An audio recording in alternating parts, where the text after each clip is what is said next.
welcome back, everyone, to another episode of the Minnesota Rackstars podcast. I'm your host, Joe Call, and we have a good one for you today. Joining me is Jason Lashinski and also Nathan Kozulla, and these guys are big-time coyote hunters. And if you like deer hunting, you like coyote hunters. I'll tell you that much because they're helping our resource out quite a bit. And you'll be interested to hear how they get the job done. It's not your typical coyote hunters. These guys get after it and have invested a lot of money and a lot of time and have lost a lot of sleep along the way for all that they do trying to control this coyote population a little bit. But if you're into coyote hunting or just curious on maybe some behaviors of coyotes, they kind of talk about different types of behaviors, and I thought there was a really interesting part in this podcast where they talk about territory, right, and how territorial coyotes are, and some things that coyotes won't do because it's not their territory. It's really good, informative, and then some really good stories along the way too, from their experience out coyote hunting. And we do talk a little bit about wolves during this podcast as well, so you're going to want to hear this one out. Make sure you're taking advantage of the codes that I'm giving you guys. Our partners are gracious enough to hand out those codes to us for you guys to use, so make sure you're taking advantage of that. Like I said, especially with Arctic Shield here, you know, hunting season's right around the corner, and they have the right apparel for you guys out there. So not only you guys, but you gals, and also youth. They have some really good youth apparel as well. So make sure you guys take advantage of that. I hope you guys enjoy the podcast, and let's get to it here. Hey, if you're like us, you're getting ready for that upcoming hunting season. And one thing we always want to make sure of is that we have the best apparel possible to keep us out in the woods longer. And we've been paired up with Arctic Shield ever since the beginning. And what they want to do for you guys, the listeners, is give you a discount code to get you 20% off of everything on their website, which is arcticshieldоutdoor.com. And if you use the code RACK20, that's RACK20, you'll be able to get 20% off everything on their website. So take advantage of this offer right now. Well, if you're looking for a gift or just something for yourself, Minnesota Rackstars related, I'll tell you what, you need to check out our clothing store that we have. The link is on our social media platforms and on our website, where you can go to it and order some sweet Minnesota Rackstars swag and accessories. I'll tell you what, at the end of the day, when things are winding down, I'm going to put on a movie or watch some sports on TV. The first thing I do is I get into my Minnesota Rackstars sweatpants and sweatshirt because it is so comfortable. And that's the thing, like, if you got a shirt or pants or whatever that are comfortable, you know what I'm talking about. And this fits it to a T, and I am not joking around. This stuff is so comfortable, and that's why we're going to continue to keep this store open online, because it's a great product, everything that they put out. And why don't you guys check it out, and I guarantee you you'll like what you have on. So with that, we're going to get to the podcast here. Thanks for listening. Here we go. Well, welcome back, everyone, to another episode of the Minnesota Rackstars podcast. And this week, we are talking predator hunting, and we have two killers with me today.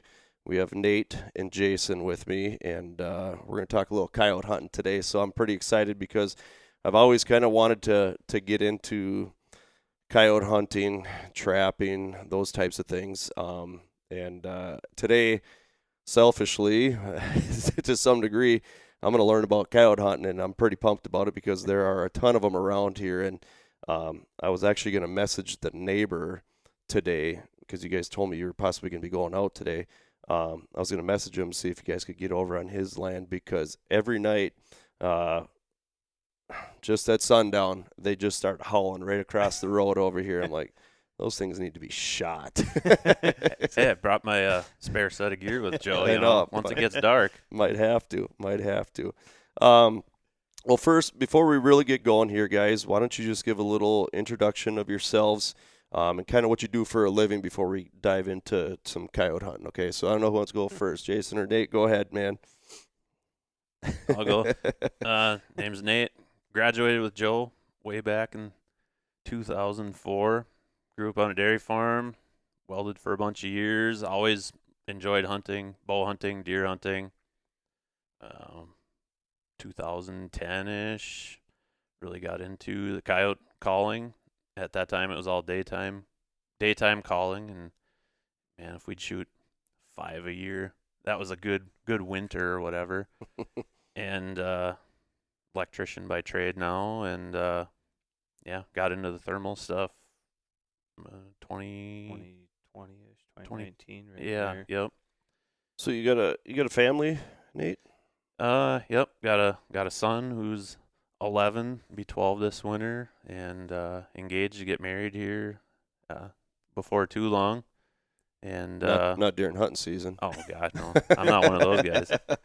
I'll tell you what. I mean, if you We know a guy, but if you want to do your thing and get married during the hunting season, that's fine. Do your thing, but don't send me an invite because I ain't going. that's gonna have to be April, May. Fishing. Yeah, I'm not too huge into that. We still do it a fair amount, but yeah. No, coyote hunting's I'll take that over anything at this point. Heck yeah, sweet. Oh, you, Jason? Well, yeah, I graduated in 2010, Central Minnesota too, and I grew up in shotgun zones, so we never really had rifles, never coyote hunted a lot. I started out bird hunting. Dad took me when I was 4, so I did that a lot through high school and just out. And then I always heard coyotes, and one of my dad's buddies said, you need to try to hunt that. And one day I ended up just getting a wild hare and going out and getting a call and everything. And after the first coyote, that was it. It was all over. That's exactly it too. Around 2015-ish. So you said you were in shotgun zone. What's your take on the new rules that are going to be coming out here? I mean, I guess I've never shot one, never hunted with a rifle, but most of my spots, 100 yards is about as far as I can see. I do more bow hunting than gun hunting anyways. Take more enjoyment in that, but I guess I'm not against it. It's just hopefully everybody's safe with it. Yeah. I was just talking to my brother-in-law on the last podcast, talking about it a little bit, and I get a kick out of the what rules we can change and which rules we can't change. It always makes me giggle a little bit. It's like, we can change this one, but we can't change that one. It's like, how come that is? But and what'd you say you did for a living? So I'm a welder. Okay. Yeah, I've done it for quite some time. I kind of dabbled in everything. I was a plumber for a while and did all kinds of stuff. But welding seems to be a good fit for me right now, and I can go in early and be home in time. I got a wife and 2 kids, so I can be home for supper with them. And he usually gets Fridays off too, like I do. So Thursday nights we're usually up at 4 or 5 in the morning and out till 6, 7 Friday morning usually. I got to stay out till at least 5:45. The wife's alarm's set for us, so if I get home before that, she's pretty angry. So Nate, we'll start with you. And I want you to give me your first hunting memory that you have. I've asked other people this before, and I want to hear your first hunting memory that you have. I think with that, honestly, would be squirrel hunting in the pasture by Dad's house it would be his Uncle Joe. That guy could hardly walk at the time even already, and we'd grab the 22 in the fall, and he and his wife would come down they lived in Ely, and walking through the pasture with him, trying to. I don't know if we were even ever successful, but picking squirrels out of the tree. That was at, I don't know, 6, 7 years old. I don't know. Those are some of my favorite memories back in the day, going out there and just shooting whatever moved, basically. Yeah, you didn't know. There's a sparrow there. Yeah, no doubt. How about yours, Jason? Some of your first hunting memories you have, or just outdoor memories too? So, like I said, Dad took me duck hunting when I was 4 years old. So my first memory was actually out duck hunting, and back then my dad had just got into it. So I remember getting to the spot. We didn't have a boat. Well, Dad had a tube you pull behind the boat that was pink. So I got to ride in that. Well, Dad pushed us out there, and I don't know, we shot a couple ducks and stuff, but I remember one, I wanted to go get it. I had a little set of waders Dad bought me. And he's like, yeah, you can go get it. And Dad says he remembers watching me, and I was reaching for it, and I stepped in a muskrat run. Oh boy. Whoop, under the water I went. I remember getting pulled out of the water by Dad, but Oh.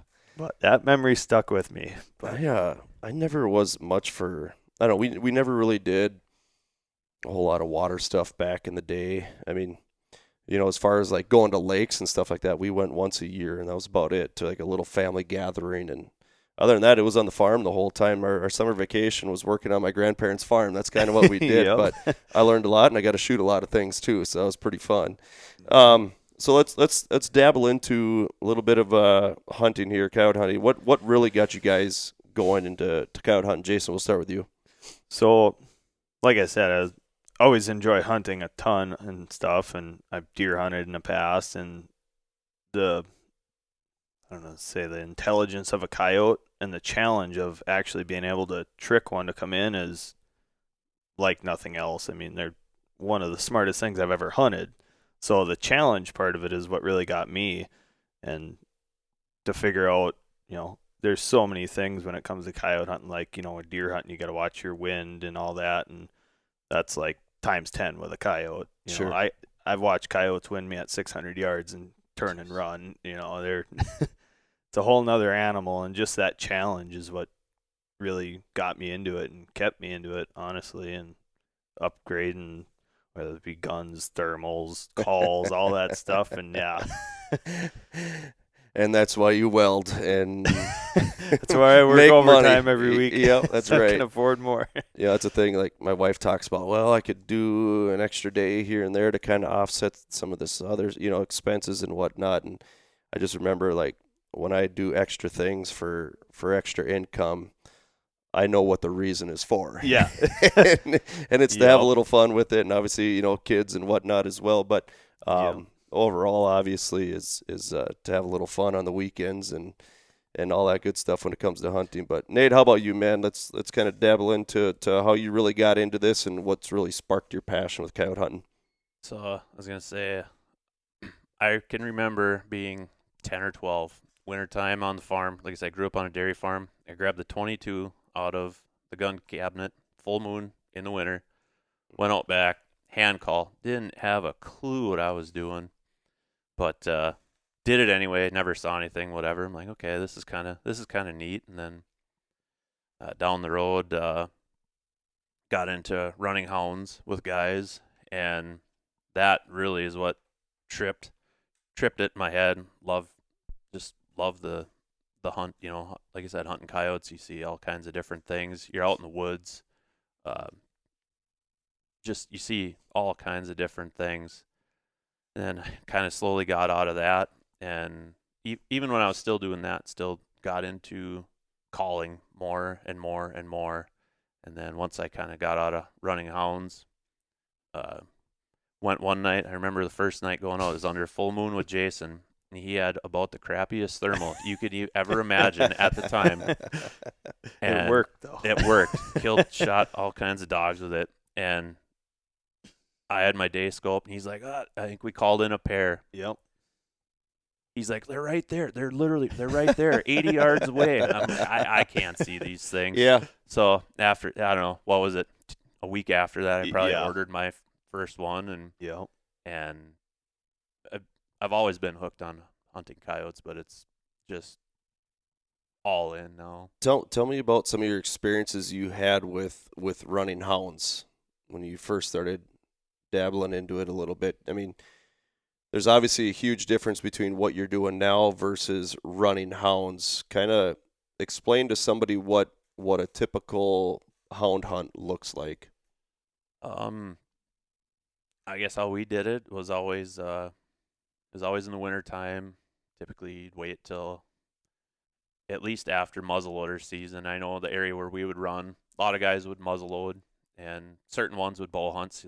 Those properties or areas you'd wait till after the New Year's when all the deer seasons were closed. And it seems like once deer hunting's done, people want, they see coyotes, they hear them. It's not hard to get permission, Yep. So it's kind of an all-out thing. Either after fresh snow, you look for tracks, or go out in the mornings and howl while it's still dark out and locate. you set up stage trucks, a couple trucks with calls and on sections, and the guy farthest upwind would howl, and guys downwind would listen. Okay, yep, you can pinpoint fairly close usually, or at least what section they're in, and then go have breakfast, and after daybreak you circle those sections, look for fresh tracks in, out, whatever, or you go in after them, and somebody'd walk in with dogs, and whether you cut a fresh track or just work the dogs into the wind and jump a coyote, and the chase is on. So most of the time, it's my understanding, most of the time the dogs end up getting the coyote before the hunters, or would you say it was 50-50, or what's your thoughts on that?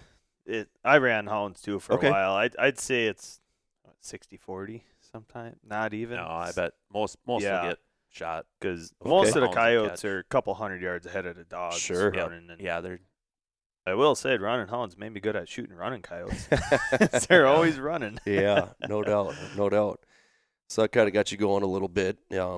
As far as, I don't know, give me a wild, crazy story that maybe. Let's go, Jason. Give me a wild, crazy story when you're running hounds. I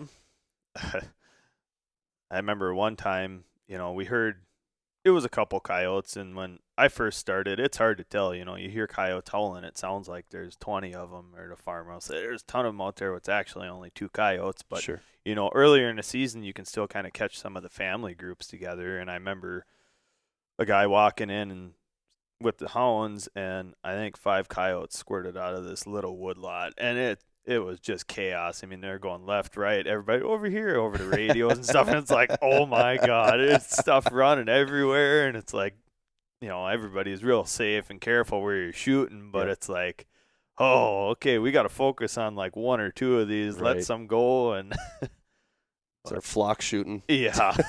with I did rifles. have probably my craziest, like myself, I was in a section and I carried a shotgun with buckshot Mhm. when I was walking. And I remember walking down a trail and I heard the hounds coming, and I had Garmin tracker on the dogs. I had it on me and they're coming right at me. So I stepped off the trail. I remember peeking out and see the coyote coming when the hounds were 10 yards behind it. I remember letting that coyote get right about at my feet, and its eyes got about that big when it seen me. Oh, man. And I let the coyote pass, and I stepped out to cut the dogs off, and I shot the coyote as it was 10 feet away sweet. from me. But That is awesome. that was probably the craziest thing I've done with hounds. If you'd had a GoPro on you. Oh, Yeah. man. How about you, Nate? How about some wild hound stories? You have any? I've got plenty. Said I did it long enough. I don't know. Couldn't even tell you the number of rounds or coyotes that killed doing it. Like I said, it's hard to pinpoint down, but it'd be, I'm going to say, similar. We put into a section. It'd be up by Dad's farm there. And it's a big section, 2 by 3, 2 by 2. Okay. It's a bigger one. I don't remember if you were up there that day or not. No, but- I wasn't up there that day. and a guy saw 2 of them go across, and they went into this huge, we call it tamarack, black spruce area, and they were running. They ended up split. They were both, so split run is a couple dogs are on this coyote, and a couple dogs are on the other coyote, and they ended up joining back together. I think they'll usually run the male before the female. Yep. And like it's getting dark. It's like, man, we gotta get out of here. This is getting crazy. Well, they ended up seeing it. A bunch of guys there shooting at it from behind the farmer's yard or whatever, and it was 500 yards away from them. Yeah. And I'm out in the middle of the woods, and this thing could have literally went anywhere else, but it's just like Jason's story.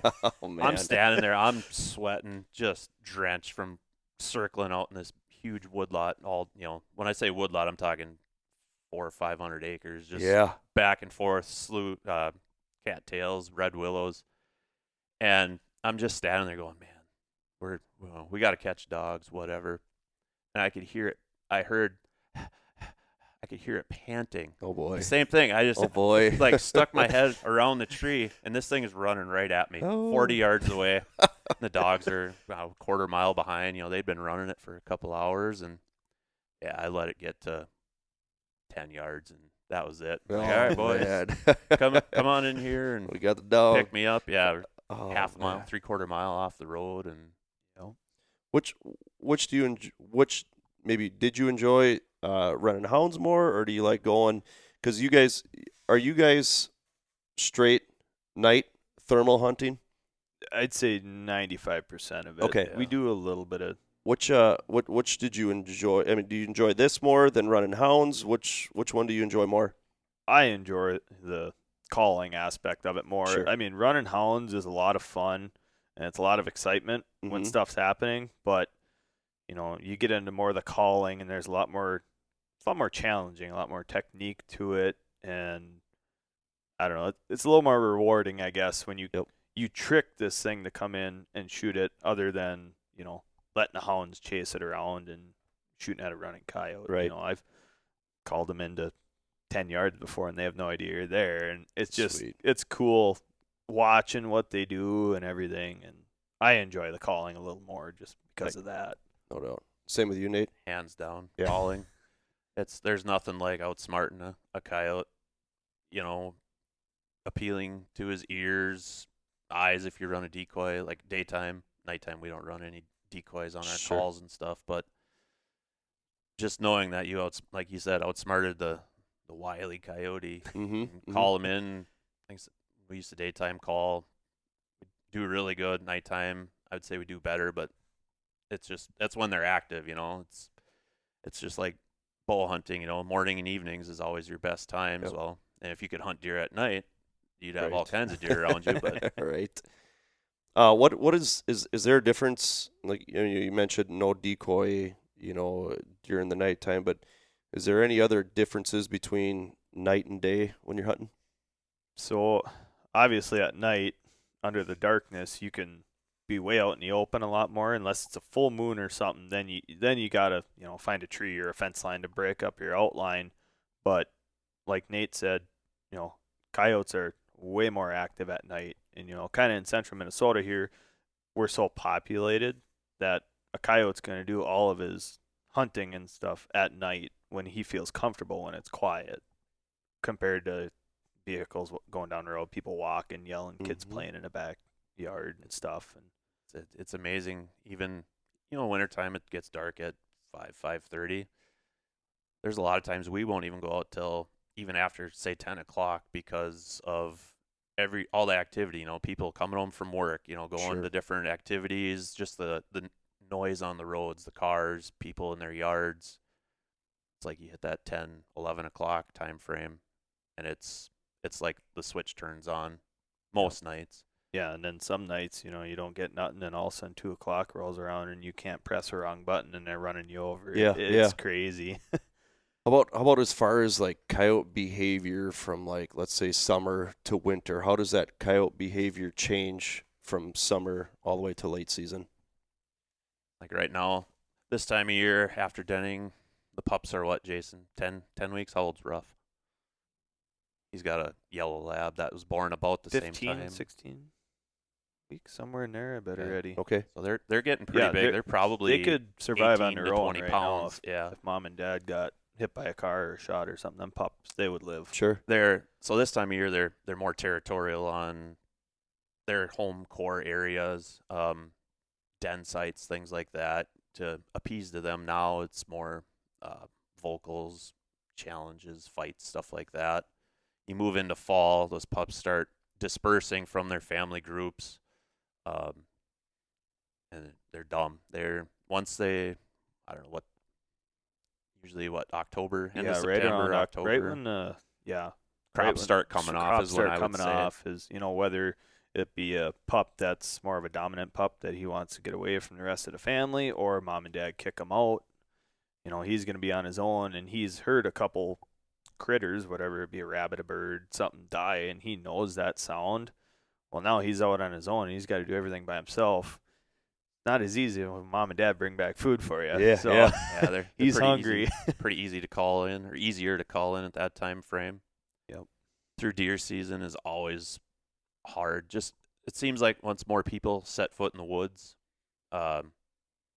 everything, even deer, the more pressure they get, they really start to hunker down and shut down.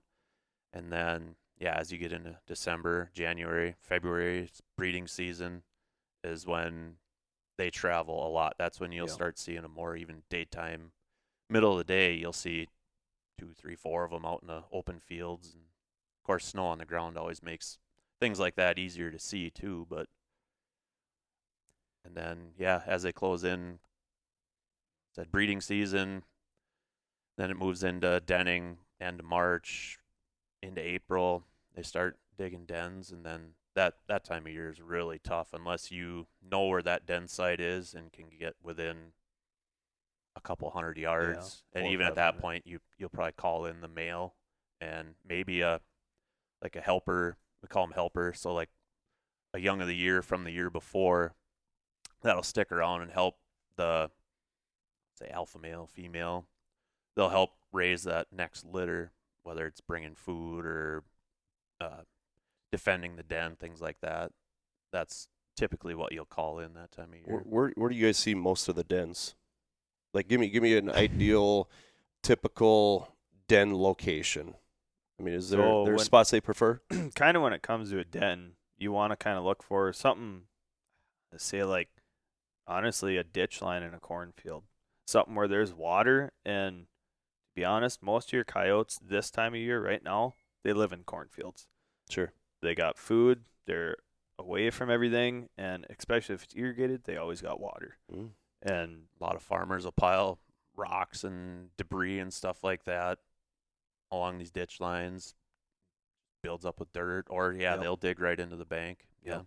That's a big thing they want is water too. That's sure a big thing that they look for. You know, it can be that or the edge of a woodlot, any kind of they'll dig a hole in the ground, but you know, say a fence line runs down.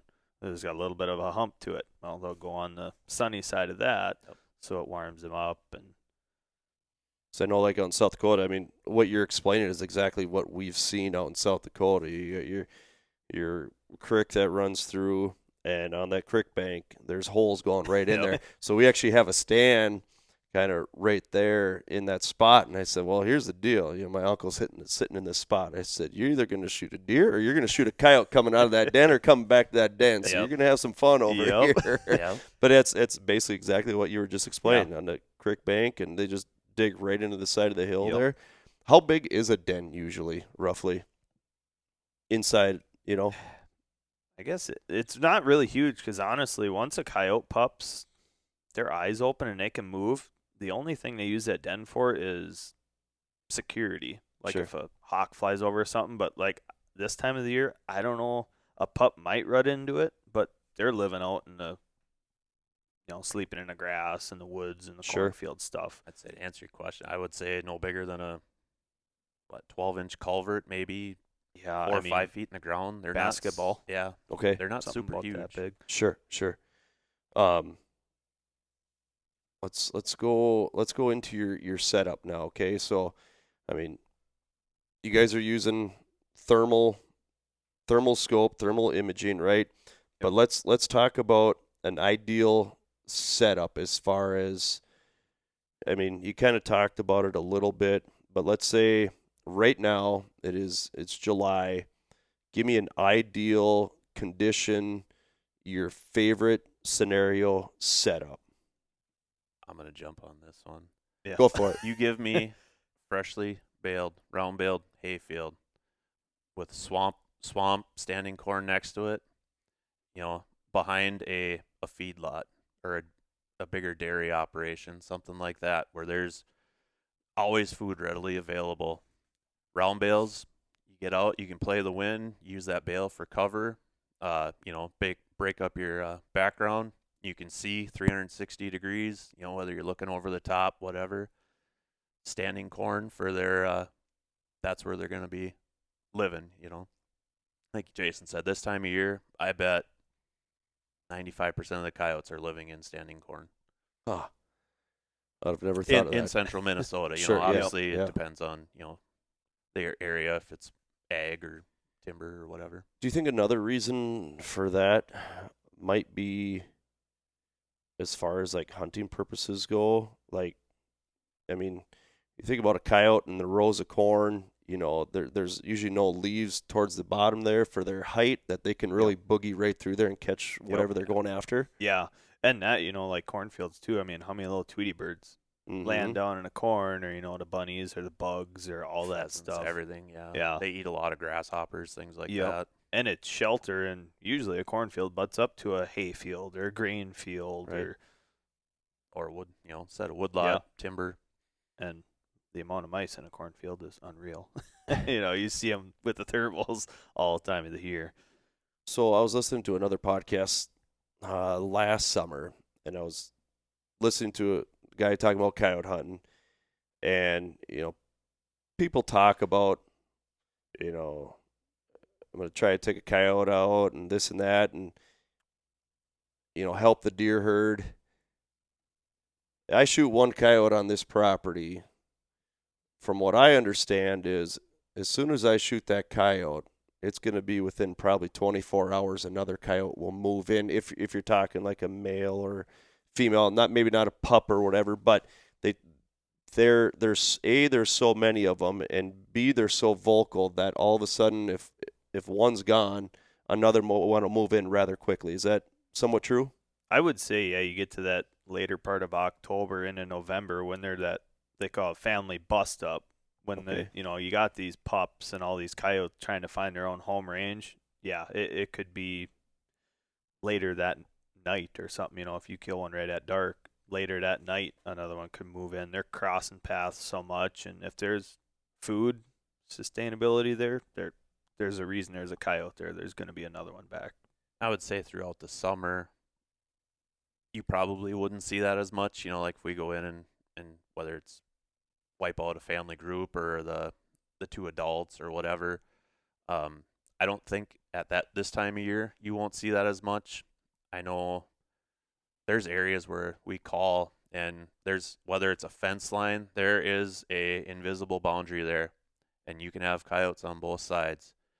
And these ones, they're 3/4 mile away the other way. They're not coming. This other pair could be 400 yards away, and they will not cross. Whether, like I said, it's fence lines, tree rows, things like that, gravel roads. A really good one.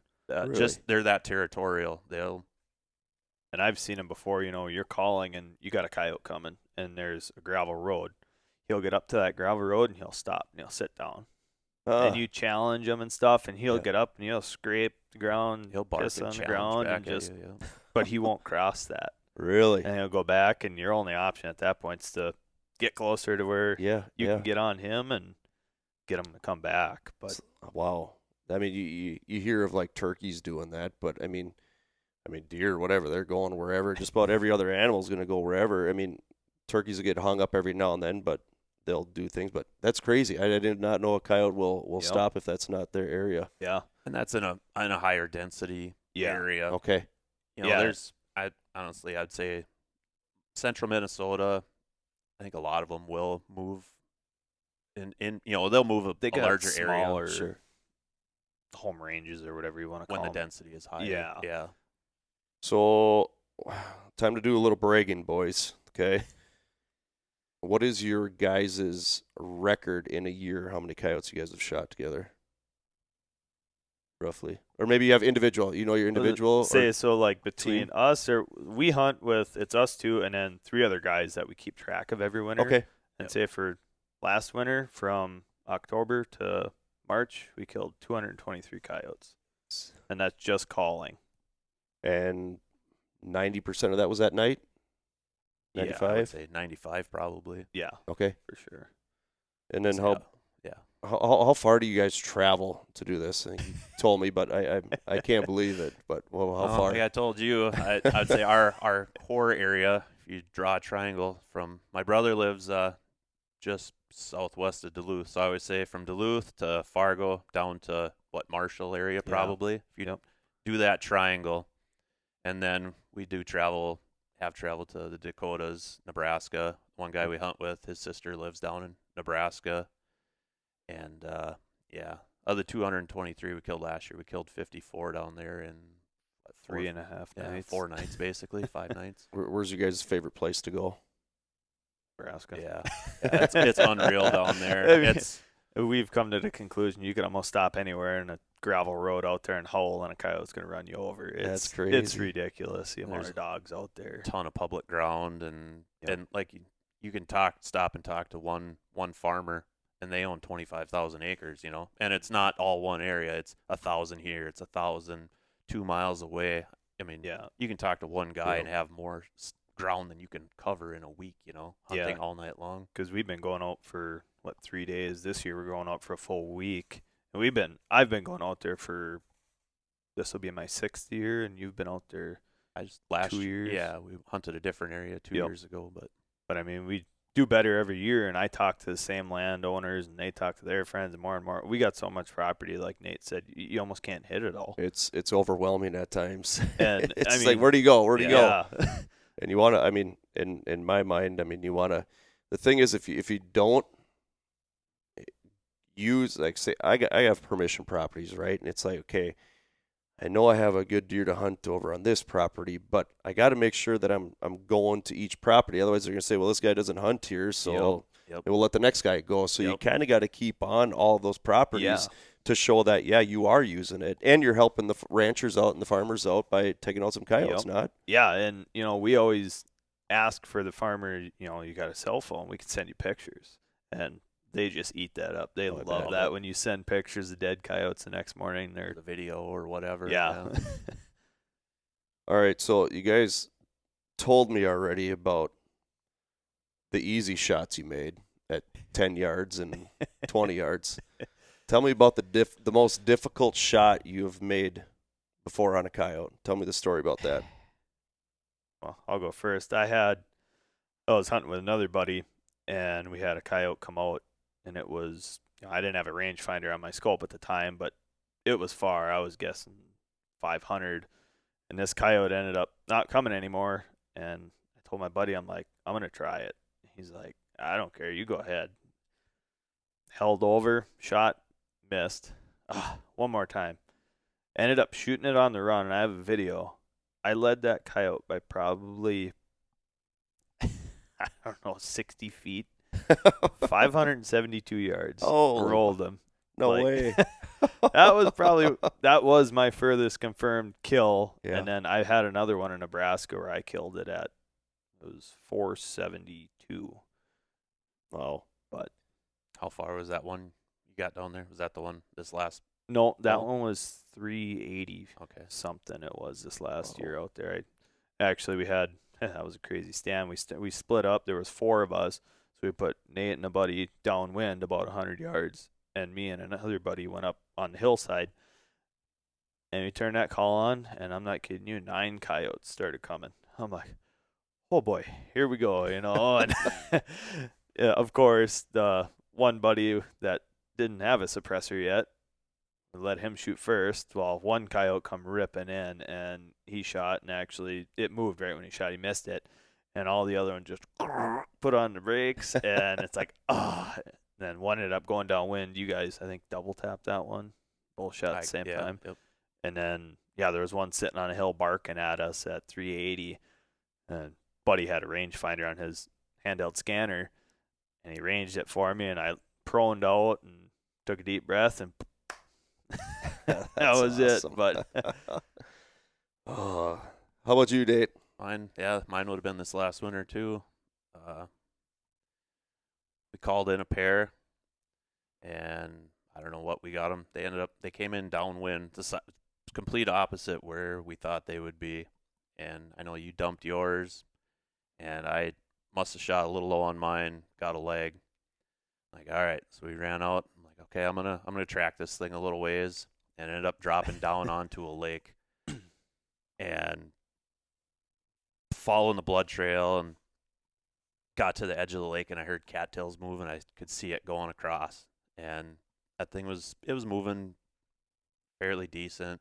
I only had what was in my gun, so my gun holds 5, and I shot the one initially, and I shot 3 more times at it as it's running across the ice from, I don't know, 200 out to 300 yards. That thing hits the far side of the lake, and it must have been poop because it kept getting slower and slower.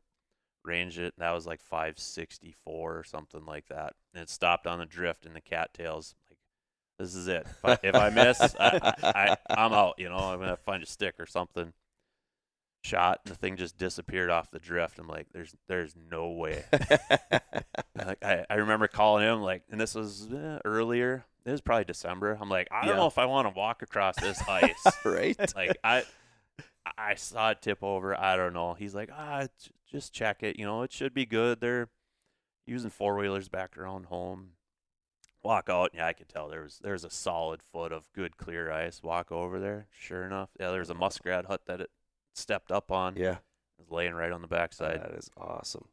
That was lucky too, because I went around the section with the truck because you were 1.5 miles from where we originally started, and there was a minimum maintenance road to come right up big to stake them. ground. So we got lucky there. Didn't have to walk all the way back. Tell me about that. I mean, that adrenaline rush you get when you're sitting there in the middle of the night and all of a sudden you scope one and you see one and it's coming in. I mean, you've obviously shot a bunch of them. I mean, is that excitement still there when they're coming in, or is it okay? They're coming in. Adrenaline is when I'm pulling the trigger, or how does that feel to you? Tell me about your emotions during that time frame. So I don't know. For me, I guess I get excited every time a coyote comes in. Not heart race and can't hold steady, but for some reason, it doesn't matter. It can be the simplest coyote coming in just randomly. All of a sudden, I mean, my heart's beating out of my chest, and I can see my heartbeat in my scope and everything. Yeah. It can be the slowest moving coyote. I don't know what it is. Those are the worst ones because your adrenaline, I think, builds, Yeah. And you said if you got the wind right, everything right, if they're coming, we let them keep coming. I suppose, yeah. And I remember telling myself, just relax a little bit. You got to make this shot, I don't want to miss it at 30 yards in front of my buddy. Yeah, right. And I would say we do a lot of tournaments and stuff too, and when we're fun hunting, I think I get more of adrenaline rush, unless it's like the one tournament we killed 5 on one stand, but that was unreal. But it's like when we're tournament hunting, it's business. It's, sure. Yeah. cold blood, ice in your veins, Other effort going down. You gotta make every shot you make puts you higher up on the leaderboard, and potential awesome. Bring home some more cash. So it's crazy too. For the most part, when we're fun hunting, we want the coyote to stop. If you take one shot, we're running suppressed guns. They'll run 20 yards and stop again. Sure. Something about it, when it's tournament time, I don't know what it is, but we can hit them running too. Normally, it's a 50-50, but you're in your zone when you're in a tournament. And there's money on the line, it seems like. What's top dollar payout on those tournaments roughly? I mean, they probably vary. You probably have multiple right tournaments. 1,500. Yeah, the West Metro one's around 15. Yeah. There's some national ones where they're up in that 20, 30,000. Yep. But most of those guys that run that are further south. Sure. They're shooting, oh, God, some of those guys, they're 40, 50 dogs a night. Yeah. And it takes us a long time to get that many. Yeah. Yeah.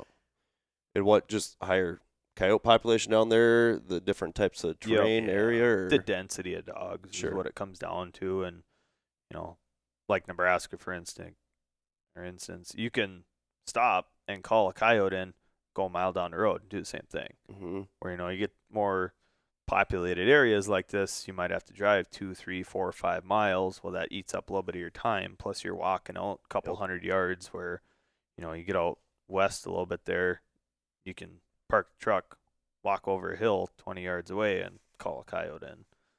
What do you need for a license here in the state of Minnesota to hunt coyotes? Nothing. So there's nothing here. What about like Nebraska and stuff? Is there a license down there? Yep. I think it's a fur bearer license. Yeah. Predator varmint. It's a predator varmint, yeah, and then a habitat. It's license. It's like $100, $110, something like that. Okay. Bucks. I think out in South Dakota, if you buy a deer license, a big game license, then you automatically get the coyote license. And I flung some arrows at some coyotes out there, and I think I've put one down. The other one I shot, and it spun around, and it took off, and it stopped probably 20 yards after I shot him, and was trying to figure out what the heck happened. And I split him open underneath, and I was watching blood just pouring out of him. And he was looking around trying to figure out what the heck just happened.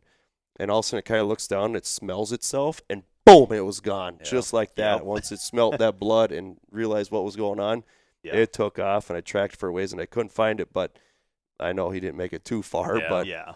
it was just weird watching his behavior after I shot him, and then all of a sudden, as soon as he realized something wasn't right, he took off and ran like hell. So It is crazy how far a wounded coyote can go. tough. Like, I mean, they can go miles. You know, if you hit him a touch back, whatever. Yeah.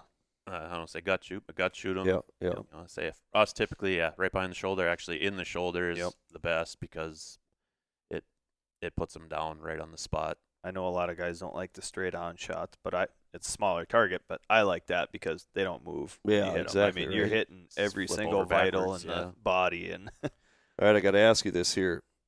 Talk to me about wolves, and I'll leave it at that. Yeah, we knew this was going to come up. Say, you can go anywhere with this. yeah, we've be straightforward. We've heard them on stand, plenty of times. Never actually called one in. it's kind of one of those things too. Obviously, it's a federal protected animal, so and too, like a coyote hears a wolf, you ain't gonna hear a coyote in that area all night. Sure. So honestly, if we hear a wolf, it's time Move to move areas, 20 miles away because this area is toast for the night. Makes Because they're sense. going to lay low because a wolf will hunt and kill a coyote. Have you seen one in your scope before? No. No. Never got to. That's what would be interesting. Like, are you going to be able to? I mean, you guys have done it enough. Where a person like myself, if I went out and started today, would I be able to tell the difference between a wolf and a coyote right now? You know what I mean? I don't know. Would you think it'd be that easy, or is that gonna be difficult? Or is that one where you're not gonna find out till you walk up to it? How deep your pocket is. I Yeah. guess. I mean, you can go low end, $1,000 for a low end thermal now, 1,200, I'd Yeah. say. and And you can get upwards of you 17 grand on Yeah. a thermal. And obviously, a $17,000 thermal, you're going to see a lot more definition and detail. But we've even had it where we've been calling close to a house, and it was a dog, house has got a husky, and it's standing there, and we're like, we ain't going to shoot. We don't know what this is. Right. Well, yeah. When you all of a sudden you turn and you're like, crap, what's that? Yeah. Once you see a move, you can, I'll say like a guy that's hunted them enough, you can certainly tell the difference between a farm dog and how a coyote moves. Sure. The difference between a coyote and a wolf, just size, I guess. I don't Yeah. know, but even that can be hard to tell. I know like depth perception and stuff can be difficult. Yeah, even Running thermal. distance is a hard thing in thermal. When we first started, for instance, my $900 thermal, I can't speak bad about it. It got me into it and got me hooked on it. But, the first couple coyotes, it's like, oh my God, they're right here. You shoot them and you're walking and walking. It's like, this thing was 150 yards away. I thought it was right by me. The depth perception is, it's hard to tell in a thermal, but that's almost all of them now with laser rangefinders. So that takes care of that. Yeah, makes it nice. How about? Darn, I can't read my writing. How about the biggest mistake? The biggest mistake that you've made and messed up on a dog before? You got one of those where you messed up and you're like, oh my gosh. Oh yeah, I've missed coyotes coming in. I've missed them at 20, 30 yards before. And you just kick yourself. I don't know. That's just deflating. And then then you go to the next spot, and that's kind of in the back of your mind. Right. Now you miss one at, even if it's 100 yards, you're like, oh, gun's off. It's definitely the gun. It's never you. It's the gun. All right, I figured out what I was going to ask here. So, you guys hear much pushback on thermal scopes at all? Like, if they should be illegal or not? I mean, do you hear much rumbling about that at all?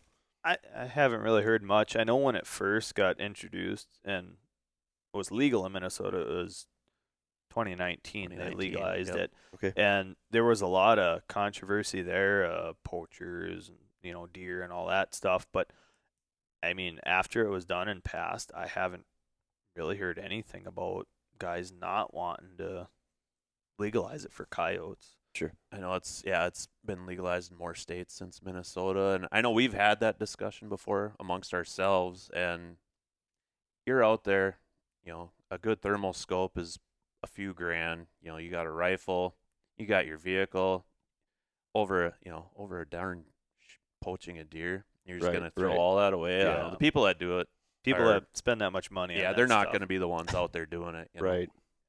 No, that makes total sense. And the thing is like what we're talking about as far as the resource goes for coyotes, they're going to replenish no problem. Doesn't matter how many coyotes you take out. But yeah, no, I'm all for it. I think it's flipping awesome. And like you said, the people that are doing it for the right reasons. For the most part. Yeah, there might be some of those idiots out there that abuse that, but for the most part, it's pretty good. I know one thing, like we talked about landowners and things earlier. We typically will go make our rounds, all our properties. Man, it's like 3 Fridays and a ton of gas talking to all the landowners and things, and it's cool. I know, like this last fall, certain ones like, man, you guys did a great job last year. We don't hear them anymore. We see more pheasants, more rabbits, deer, and that's I don't say that's why we do it, but it's always good to hear things like that, and keeping the landowners happy, and they love that we respect them coming back to get permission and asking them. And then we always give phone numbers too, and like we do and we don't hunt in the summer. Kind of the fact of maybe let them raise their pups, but anybody calls us, they have problems, they hear them, we're not hesitant to go take care of the problem for them because they're nice enough to let us hunt their property. We're going to help you in any means we can. Have you gained deer hunting access through coyote hunting? I swear there's ranches that you could basically go out there and do whatever you want, and they wouldn't care. But we've even discussed this. Like, we're so far into this now. We don't care about the deer access or any of that. We both have enough land that we manage and hunt on that. I don't know, just not interested in getting. I know we've gone out, especially even last weekend when I was out through the thermal, especially in summertime. You can tell bucks in velvet, their antlers really stick out. Man, we've seen some monster deer on certain properties. I'll never say we'll talk after the podcast here. But Joe will be sliding some Crispies over. But as far as that goes, I'm sure we could. But I know you've probably gained some goose or turkey hunting stuff. I've gained some turkey spots or waterfall spots, and I've had farmers too tell me, if you want a deer hunt, you go ahead, and I'm like, well, I got my spots too, but thank you for the opportunity. And, even asking permission for waterfall or turkeys, I always slide in there the coyote deal, and I usually, if nothing else, if I don't get the turkey or goose spot, I get the coyote spot. So that's what's tough too. Like we were just saying, I mean, you can only hunt so much. You know what I mean? And as far as properties go and time goes and all that stuff, I mean, you could have all the permission property in the world, but you only have so much time to do it. See our Onyx maps and zoom out to see it, and you'd be like, "Oh man." Well, why don't you take off your headset real quick? Grab your gun over here, because we'll post this video on YouTube, and we're just gonna kind of talk about your setup here. It's like, you want me to bring the gun in? I said, hell yeah, let's check this baby out. This thing is ridiculous here. So go ahead and throw this back on. I'll hold the gun here right in the middle here so people can kind of see what's going on here. But just kind of talk about your setup and what you got going on here. I got a Ruger, just a Ruger American 243. Shoot 55 grain Nosler, ballistic tip hand loads, running 3,800 feet per second. That's a big key to what we do too. That's flat out to 300 yards. You hold on the coyote. You don't have to do. There's zero holdover out to probably pushing 325. Oh, and that definitely has upped our numbers. A lot. We used to both run ARs, and once suppressors became legal in Minnesota in 2015, we got them just recently in the last couple of years. Run a Diligent Defense Wolf Hunter on this one. The suppressors and ARs, you really have to keep those things clean, or you'd have malfunctions, jams, bolt actions. Just it's the easy button. Especially and you don't mag dump. You miss that coyote at 100 yards. Right. You don't get that itchy finger where Yep. you're just blazing away. Like he said, there's times you miss them at 100. If you wait, they'll stop at 200, and it's still an easy shot, and puts another one in the truck. I run a Knock Picks H50R thermal. That's 640 resolution. It's one below their top of the line optic. We both run Knock Picks and infrared. In our eyes, are about same company, parent company, probably about the best image. Like I said, in our eyes, on the market. So you got a cord running from your scope down to this little bag here. Yeah, from my old scope, and this one will need it too. In the wintertime, batteries. You've talked about it with your cameras. Mhm. Batteries are an issue. This one has an internal battery, and then there's a 18650 battery that you can remove and exchange real quick. Okay. But wintertime, so I have a 10,000 milliamp hour battery pack in the stock pack here. I just run a cord up. I plug that thing in after the first stand, and I'm good all night long. I don't have to touch anything. And that's even up to, we hunted, -20. And yeah, the coldest we've probably hunted in is 26 below, something like that. Wow. Yeah, and this guy isn't light by any means. No, I think that one is about 12.5 pounds as it sits. Yeah, but she's dead on. Mine's about right at that 14 pounds too, but okay. It's a little heavy, but we're running tripods and it's steady on a tripod. Yeah, no doubt. Jason runs a Remington 22-250. Yeah, I run you got a little more oomph with this guy with the 243, but I'm running right around that 3,300 feet per second with my 22-250, super flat shooting rifle, and that's what I got into, and that's I say all the bigger names kind of run a 22-250 out west for coyotes, and that's why I chose that gun, and I don't think I'll stray away from it. It's a very lethal coyote gun. This scope records? Yep. And yours records? Yep. You mind sharing a video or two that we can post on our absolutely on our social media pages for some of these people to see? We got lots of them. Sweet. That'll be awesome. Well, I'll let you take this back because my arm's falling asleep. Yeah. Dead damn near. But no, that's a sweet setup. How about, Jason, why don't you kind of go over maybe some tips for people who are, thinking about maybe getting into thermal imaging, coyote hunting, some tips for them and some things maybe they need to understand up front maybe too. Yep. So, I don't want to say don't buy the cheapest thermal out there, but, spend a little bit of money, up to that. If you can get something for $1,500, $2,000, it's going to do what you need it to. You'll be a lot happier and glad because we've climbed that tier from, like you said, first scopes were 900 to 1,000. Yeah, buy once, cry once. Mm-hmm. A lot of guys say that. There's some truth to it. I mean, if you're just trying to get into it to see if you like it or not, yeah, the cheaper stuff's okay, but and say you're not running, say take away the thermal part of it, just getting into coyote hunting.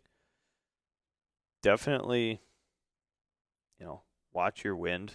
That's huge. Kind of get an idea. Do a little bit of research on coyotes, where they hunt, where they live. Get an idea before you just walk out into a section and call it, because we know we've screwed up more coyotes than you can imagine. And just they're a lot smarter than you think. Yeah, they're gonna make you pay more times than not. There's a lot more to it than just walking out and hitting the button or blowing on the rabbit call and they just come running, they're licking their lips. I mean, that does happen, but that's definitely not the norm. No.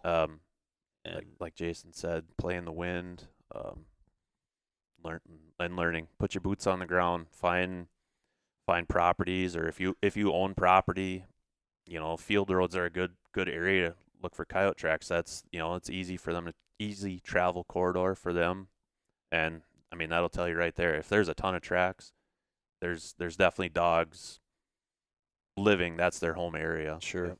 And a big thing too is like guy might think, oh, I need a 22-250 or a 243, or you can take your deer rifle out and shoot a coyote. It don't matter. I mean, Dad's you can dead. you can do it with a 22 if you want to. Yeah, Just let them yeah. get close enough. Anything else you guys want to add before we kind of close up shop here? Anything off the top of your head? I will say, like, back to the question of a mistake you might have made, or I know Nate said like missing and stuff, but a big thing for us is we figured out when you get to a spot and it's 4 a.m, you're dead tired, and you're like, I don't want to walk that extra 100 yards to get there. Do it. Do it. Every time. I mean, Yep. there's so many times we shortcut it, and it's like, no, this'll work, and then they hang up. And instead of a 100-yard shot, it's a 300-yard. That's a big thing. Is just don't be afraid to put in the extra miles on, walking or doing stuff like that. That's a huge thing. Like deer hunting, scout, and I would say scouting all year long. Yeah. And yeah, the more you put in, the more you'll get out of it. You're not gonna. It doesn't happen every night.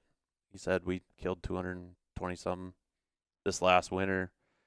That was typically hunting 1 or 2 nights a weekend, aside from our trip to Nebraska there. Got to give props to the wife for being so Yeah, patient yeah, with me. yeah. I was gonna say, letting me go out. And but I do guess all that's this. kind of the advantage of hunting at night. You can help put the kids to bed and say, Yep. all right, everybody's tucked in. See you later. Yep, Yeah. pretty much. Going hunting. Yep, that's exactly it too. What do you guys try to sell any of these pelts or anything? I mean, So or you just hang on to them. So one of our buddies that we hunt with, he works at a tannery, and I used to skin him, and we'd work together. He'd stretch them, flesh them, put them up auction and stuff. We used to sell them back when they were worth something, but ever since 2020 hit and everything went to, they ain't worth enough. But we'll still give them to him, and he'll skin them and tan them, and whether he sells the hide as a tanned hide or makes something out of them, and then in return he'll tan as many as we want in a year. And it just, as much as I hate a coyote, they are actually really beautiful looking fur when it comes down to it. And we'd rather see them get used for something than just throw them in the farmer's rock pile and get rid of them. Say the best year I had, 2018. I was selling them unskun. I think I averaged $35 to $40 a piece. Jeez. Yep. Hot, low end 15, high end I think a couple I got 80, 85 for. Yep. Wow. The last 5 years, like you said, since 2020, 21. 21 is when it really tanked. But I remember selling some in 20 that we put up, and we were averaging, for a Minnesota coyote, we were averaging about $55, which is ridiculous. And now we they're had worth 5 to 10. Yeah, we had a Yep. couple from Jeez. Nebraska where one of the hides brought in over $100 just for one hide. Wow. Hypothetically here, if they brought back a wolf season, would you try to get in on it and get a wolf? And would you get a full body mount if you got one? I'd be the first in line to Yeah. apply for that tag. Yeah. I know where you can go. Right down the road here. Yeah. Yeah. That's where I filmed 8 of them, I don't know, a few years back now. But that was something to see, no doubt. But I hope at some point they do something with them. I know they just keep moving farther and farther south. I know central Minnesota here, you can go even down, we live 30 miles south of here. They're down there. They're not as dense. You'll get 1 or 2 here and there, but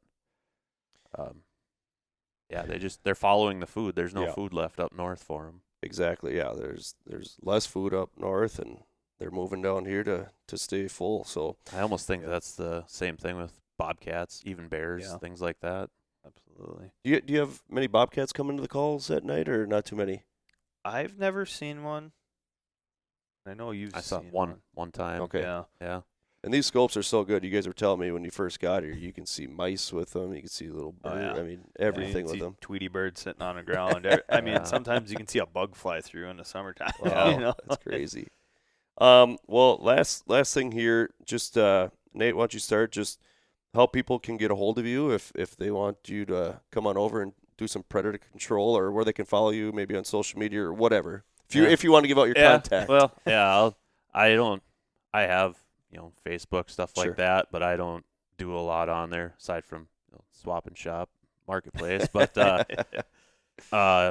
we'll leave some contact info with Joe. Perfect. You can get a hold of him, or he can tag it on this Yes, I on will. the video or whatever. And I know we'd be more than happy to come around and help people out. And we're always down for some new, fresh ground and stuff Sweet. like that. Sweet. All right. Anything else to add? Otherwise, we're going to shut this baby down. Yeah, I guess I don't really have a ton on social media either. I have Facebook. We don't really post a bunch of pictures or nothing. Sure. I know a couple times, like last year when we shot 20 of them in a night in Nebraska, we post a picture of that. That's pretty sweet. No, that is awesome.